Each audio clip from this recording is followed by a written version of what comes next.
Hey everybody, Coupons here from Pull on 2. Here's going to be your Phase 2 Alleria guide. I'm going to briefly talk about the intermissions as well. So let's talk about the Mythic Changes. Intermission 1 is actually a combination of both intermissions that you've experienced on Heroic. Intermission 2 is actually new, but very easy. I'll talk about that when we get there. The platforms get split in Phase 2, similarly to how they are split in Phase 3 on previous difficulties. There's only going to be one Rift Simulacrum that spawns in a static spot that needs to be killed and not dealt with for the rest of the phase. And the obelisks happen still, the same sequence that happens in phase 1 with the obelisk and range baits and puddle baits. That still all happens.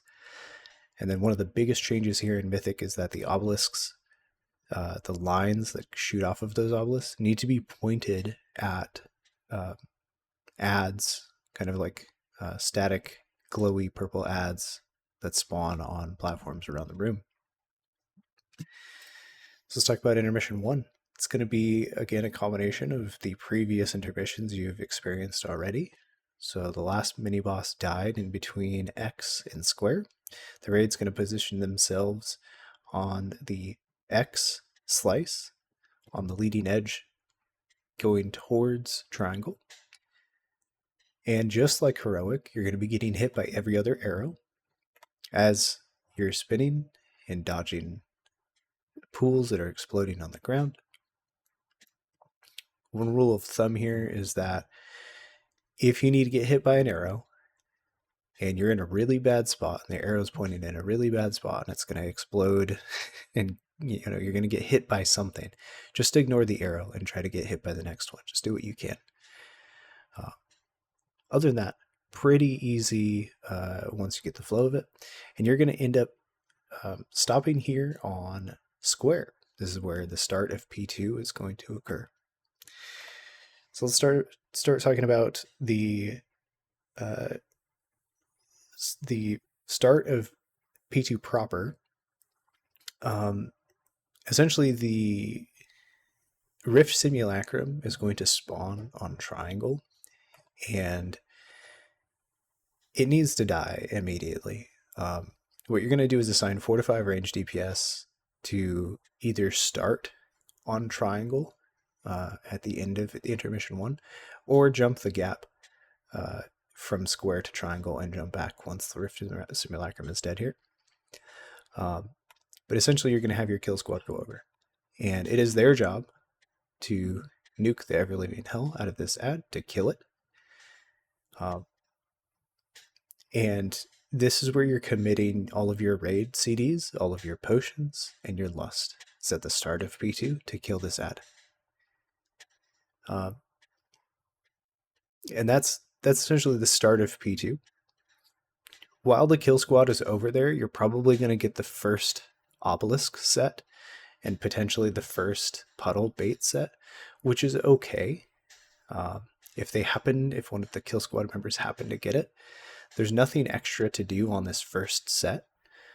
So you can just do this as normal. You'll do your baits and make sure that the arrows are not pointed at anyone in particular. Again, ranged, you're going to always position yourself in a way to where you have space to move back to place your pools in a good spot. Ranged is typically going to be on the outside of the platform here, while melee is going to be on the inside of the platform.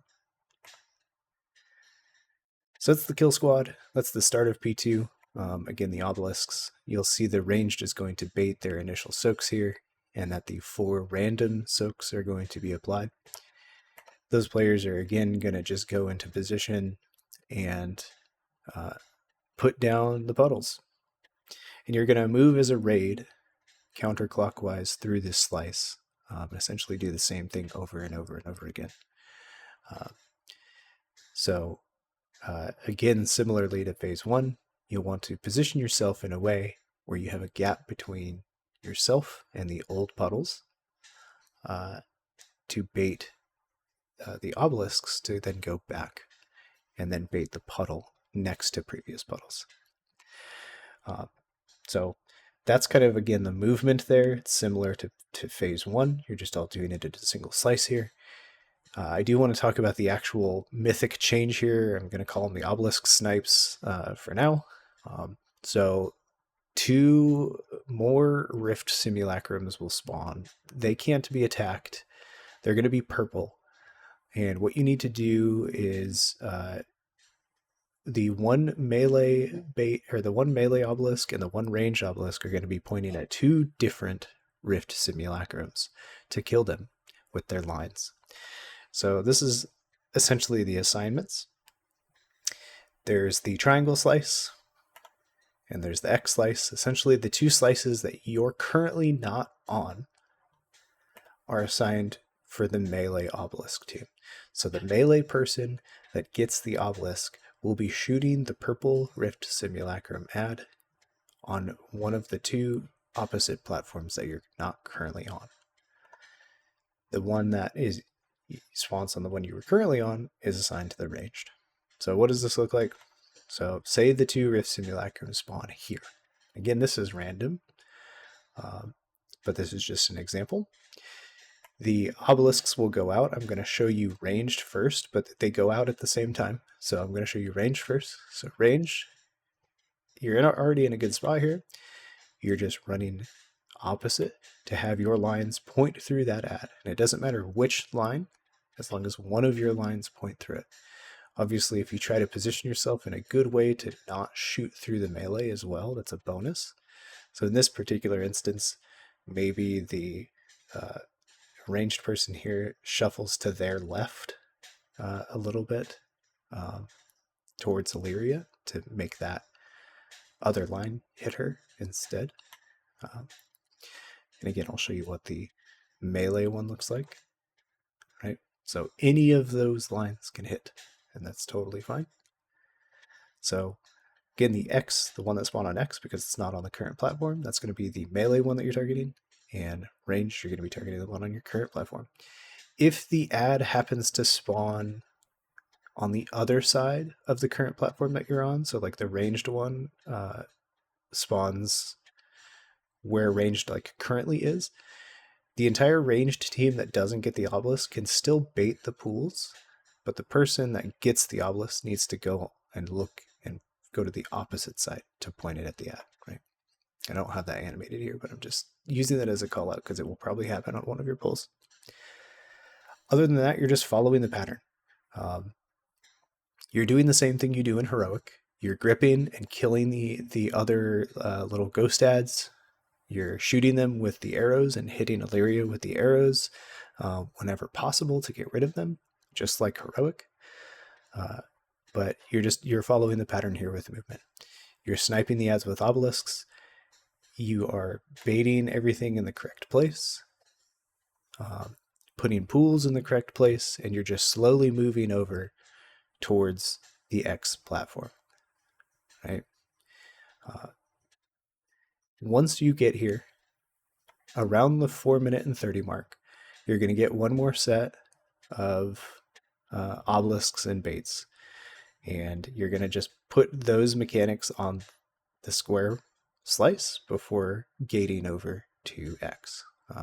So it doesn't matter how filled or not filled that current platform is. At the 4:30 mark is when you were planning to go to the other slice. So in this instance, what we're going to do is bait the obelisk and the first range puddle here, and then everyone without the puddle assignment, the 4 people, go ahead and gate and get across. The 4 people that do have it, go ahead and drop your puddle first, and then you can get across. All right, and you're going to do this. You're going to get across. You're going to do this, and get over to X side, and you're going to repeat this until the boss gets to 40%. Right, you're going to be on the X platform when that happens, and that will trigger the transition into the second intermission, as well as the phase 3. So let's talk about second intermission really quick. Stupid easy. The boss does 2 AoEs. The first one, you just stay outside of that inner circle, and the second one, you go inside the inner circle. So First explosion happens inside, raid is on the outside of that. As soon as that explodes, you run on the inside, and then the outside explodes. And that's intermission 2. That's intermission 1, and that's phase 2. We'll see you in phase 3. Good luck.